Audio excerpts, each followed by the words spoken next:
Sparking Zero just received its biggest update yet. While everyone's focused on all the new characters, maps, attacks, and rightfully so, the update is absolutely stacked. I want to quickly go over some of the most important patch notes. There are a decent number of subtle yet impactful changes, and the one I find the most insane is a buff to Super Saiyan 3 Super Perception. As of this moment, Super Saiyan 3 Goku is the only character in the game who can deflect an attack straight back at the opponent. Will more characters follow suit? It's hard to say. What I can say is that from now on, players will probably be a lot more hesitant to spam super attacks against SS3 Goku. The funniest and maybe the pettiest change in the patch comes with Vegeta. Every single Vegeta in the game received a buff to his ki blasts, making them cost less to perform. Pretty cool, right? The petty part is that their damage was nerfed. So he's able to fire more blasts while consuming less ki, but they're less effective damage-wise. Kind of a funny, lore-accurate moment. So by doing this, they may have just inadvertently increased Vegeta's playability. Even though you want your ki blasts to hit hard, making them cost less gives you more stun potential and makes them more spammable, which is an overall plus compared to a slight drop in damage.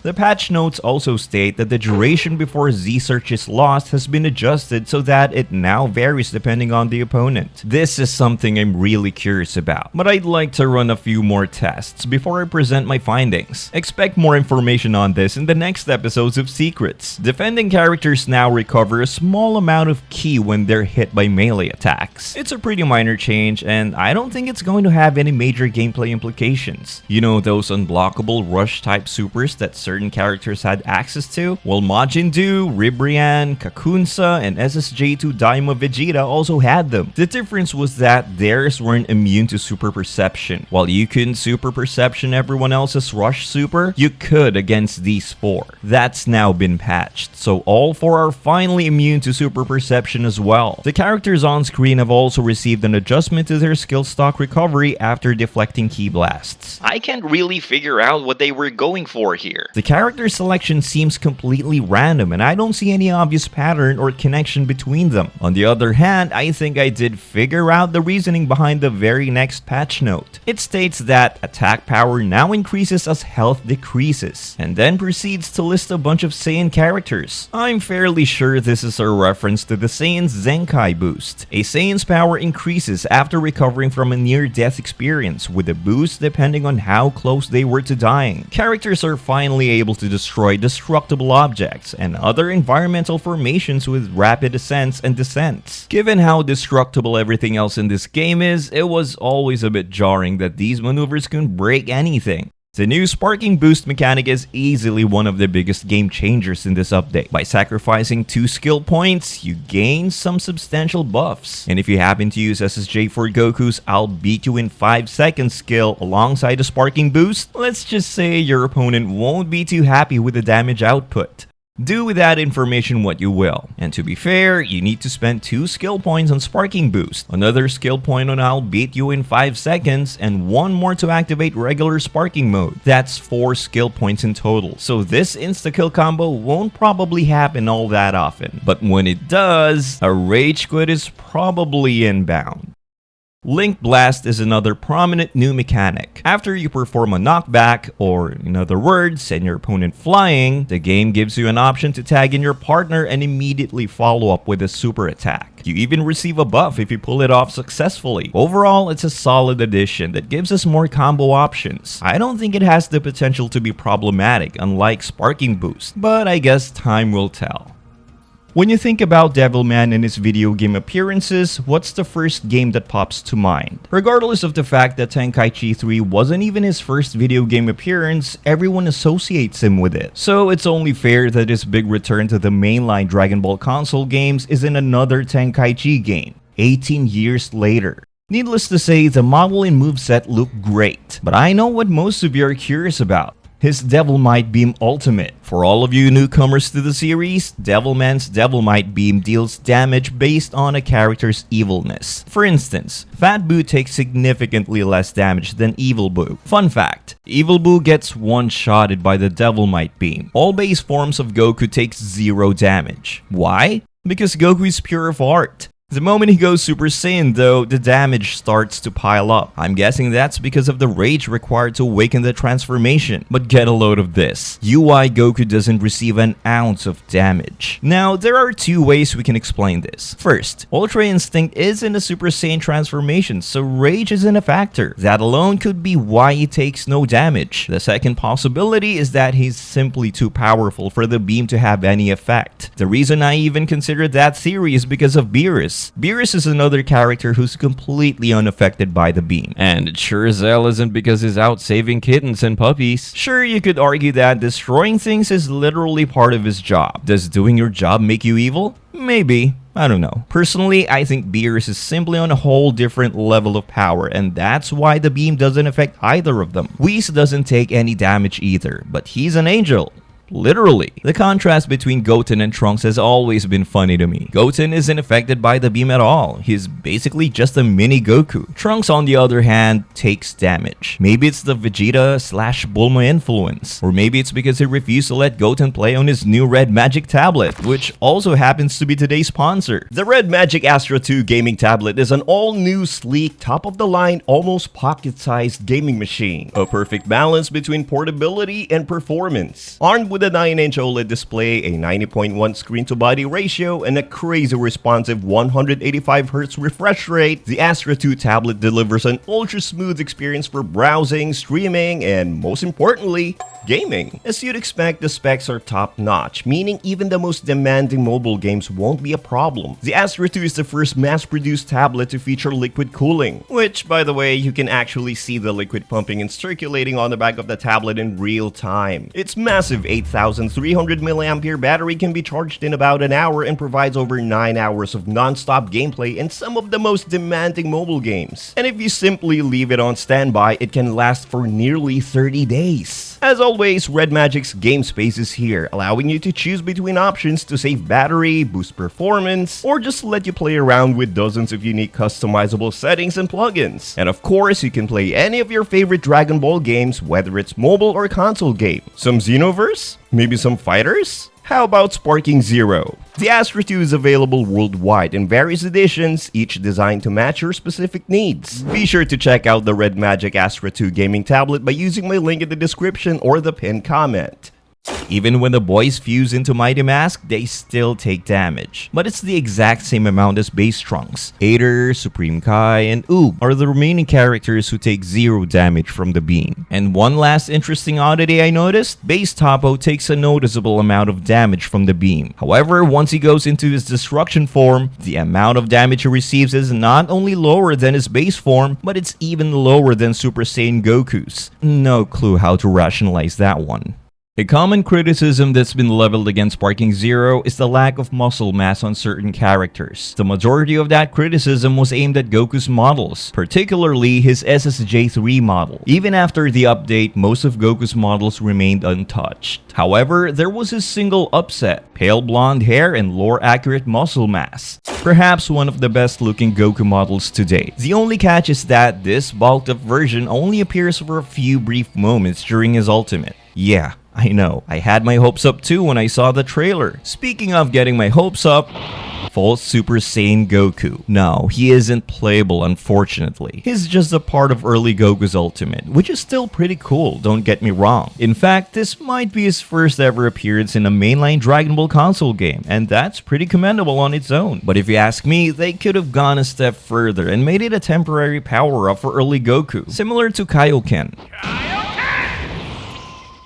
Then we also have some shadow updates. These are changes that weren't listed anywhere in the patch notes, and this time around, they mostly target character models. Broly's legendary Super Saiyan transformation sequence has been completely remade.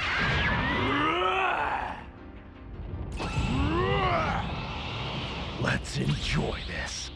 It's now almost a one-to-one recreation of the movie, barring the whole face ripping scene. You see, if I were part of the team, I'd know this change as one of the highlights of the patch. Or maybe they just didn't want to draw attention to the original version because they weren't particularly proud of it. Anyway, Gogeta's face was also slightly modified, along with its shading. It now looks much closer to the intense shading style that's typically associated with 90s Dragon Ball. Something similar happened to LSSJ3 Goku, but only during one of his super attacks. His face and shading have been reworked, and the improvements are quite noticeable. It makes you wonder why they're putting so much effort into making the character look good in specific shots instead of just fixing the model outright. General Blue was always an odd one, apart from his ever so slightly questionable interactions with Kid Trunks. Oh, how cute! Does the little boy want to fight? Whoa, it suddenly got colder! Now you're mine. I had a strong suspicion that those types of interactions wouldn't fly in today's climate, and yeah, they didn't. His interactions with Trunks were heavily toned down. A spot of tea after we tussle. Grown-ups are totally useless. I'll have to handle this one myself. Now that that's over, join me for a drink? Defeating you will help me to become stronger. You're not really my type.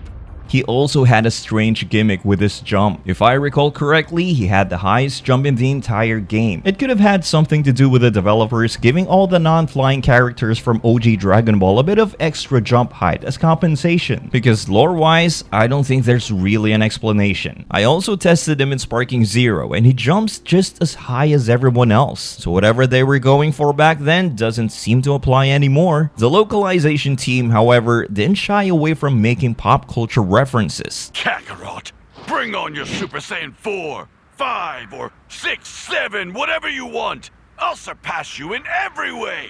I'd like to remind you that the older Tenkaichi games were guilty of doing the same exact thing. Time!